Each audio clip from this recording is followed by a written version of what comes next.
G'day and welcome back to the channel, Ginger Ninja's Movie Reviews. I'm the Ginger Ninja and, you guessed it, these are my movie reviews. If you're new to my channel, thank you very much for tuning in, stopping by and checking it out. It is truly appreciated. And before we get into the movie, I do want to say a big thank you to all my new and existing subscribers. I say it every week, I know, but I honestly do mean it. Thank you so much. It's good to be back doing these reviews again. Yeah, it's just so much fun. I love watching these movies. I love talking about them, as you can probably tell. But the movie we're looking at this week is Deeprising from 1998. Now, normally I would be doing a franchise Friday, but this month it's nothing but 90s. So I'm just looking at movies that came out in the 90s all through November. It's going to be a lot of fun because some of these are really overlooked. Like this one here, Deeprising from 1998.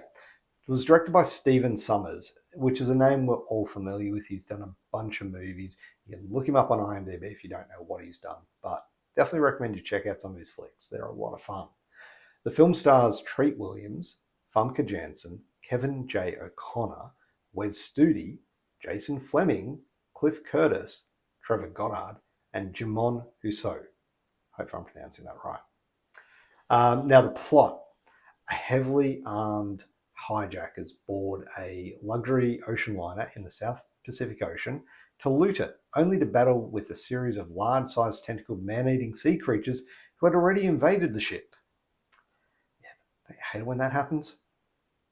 Okay, so I'm going to say it now. There will be spoilers ahead. If you have not seen this one, I highly recommend you go check it out, then come back, watch my review. So this film is a blend of high-octane action and creature feature horror. And it really, I'm not sure if it flew under the radar or if it just wasn't as big as everyone expected at the box office. But for whatever reason, it really just didn't take off. And that could be due to a number of reasons. But, I mean, the film, it's got a somewhat unique premise. Even if a few years later it was kind of somewhat taken by Ghost Ship.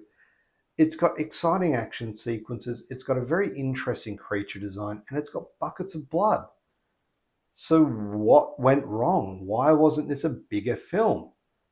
Well, let's find out and swim into this 1998 film.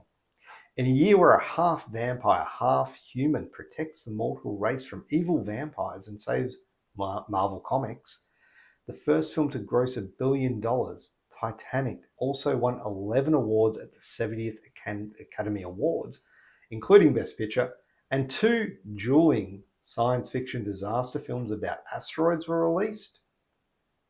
Let's go into the deep seas with Deeprising.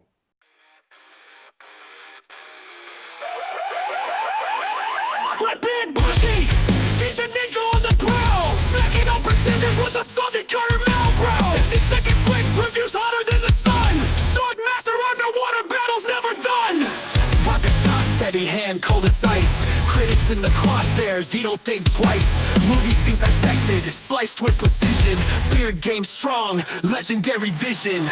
Ginger Ninja, barrel pristine.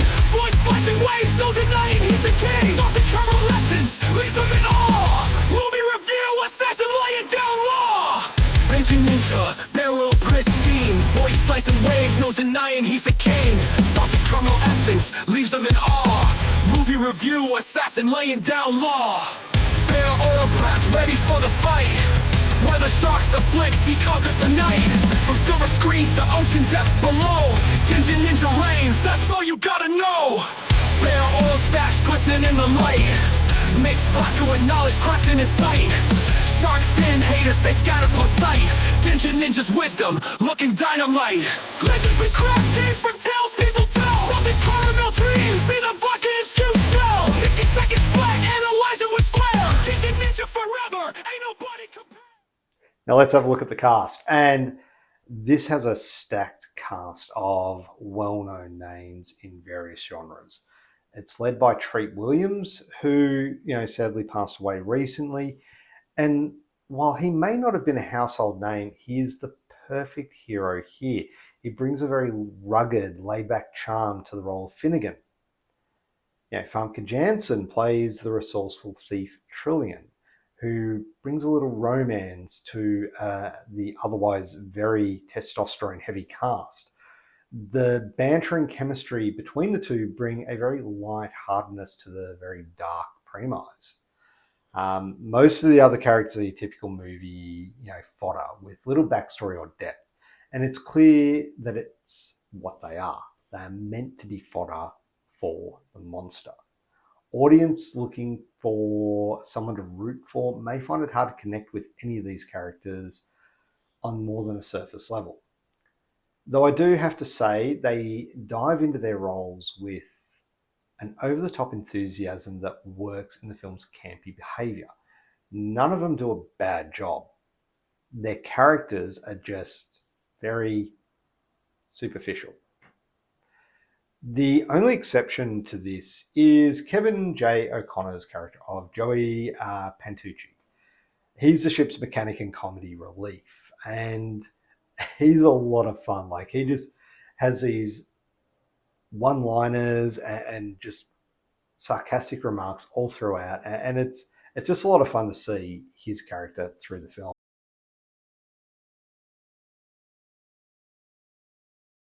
Now, the directing and writing, look, the story itself is pretty straightforward, and it leans heavily on familiar tropes, and it starts off strong with a rapid, no-nonsense setup. It loses some of its momentum in the middle. The build-up to the creature's reveal works to its advantage, creating tension very early on, but once the creature is out in full force, the plot falls into a predictable series of cat and mouse chases that can feel repetitive. The movie does rely heavily on one-liners, generic tough guy talk, and other 90s movie action tropes. And these can feel cliched and dated, and make some scenes feel as though they could belong to any other B-movies from the era.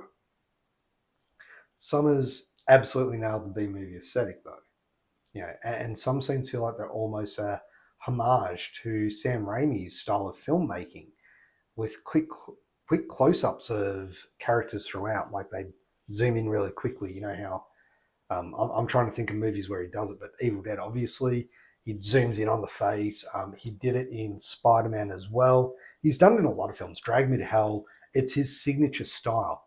And it's almost like Stephen Sommers was sort of, like I said, paying homage to it in some scenes.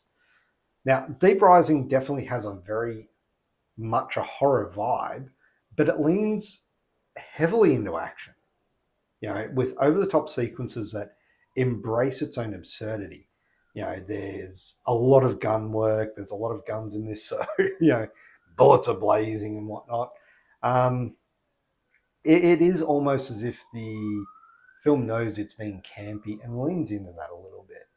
So if you're in for some big explosions, rapid-fire one-liners, and increasingly inventive ways for characters to try and escape certain death, you're in for a treat.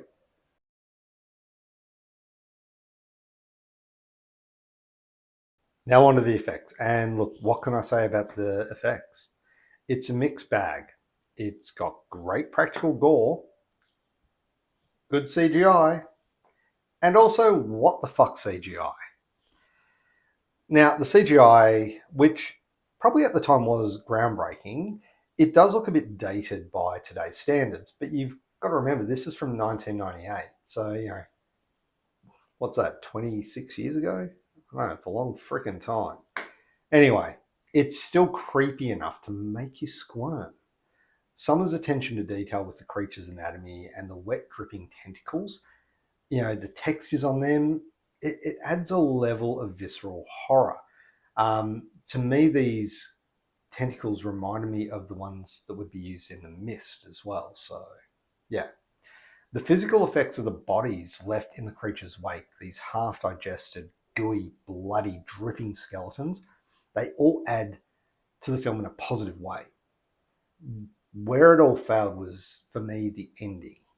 Now, it's not on this one, but one of the slides I've gotten back is the explosion. Now, yeah, it literally explodes into square pieces, the monster, during this explosion. Yeah. Look, it's almost like they were thinking of making it in 3D and those explosions would come out at you. You know, but they changed their minds at the last moment, thinking, well, we're not going back and making the whole thing 3D, so why? Yeah, and they just left it there. It kind of took me out for that last moment. And then, yeah, overall, good effects, but that one last little part just sticks to me. It's almost like near the end of the film, the special effects get worse because they're running out of money, maybe? I don't know, but that's how I felt.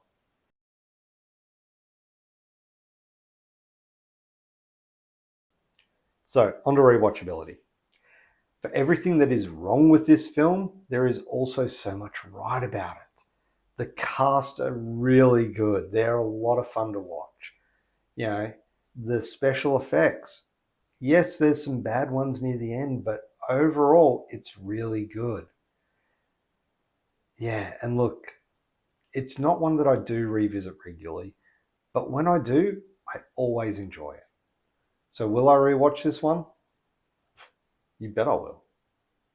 And also, while we're on it, does that not look like Jacob's Ladder? You know, the Tim Robbins film?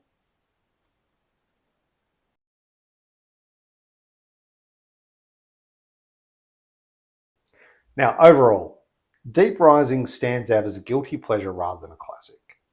It may not be a masterpiece, but it is a blend of action, horror, and humour, and it has a unique charm that has earned its status as a cult classic over the years. It's definitely best suited for viewers who enjoy cheesy 90s action horror with a touch of monster madness.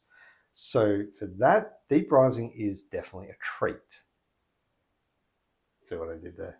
Anyway, it's one of those films that knows exactly what the audience wants and makes no qualms about giving it. Sea monsters, explosions, and a good time. That's what you're after. That's what you get. Give it a shot if you're in the mood for something just wild and fun. You might just find yourself joining the cult following that has kept this movie afloat for decades. But I will say this. Where is the damn sequel? Come on. This is a movie crying out for a sequel.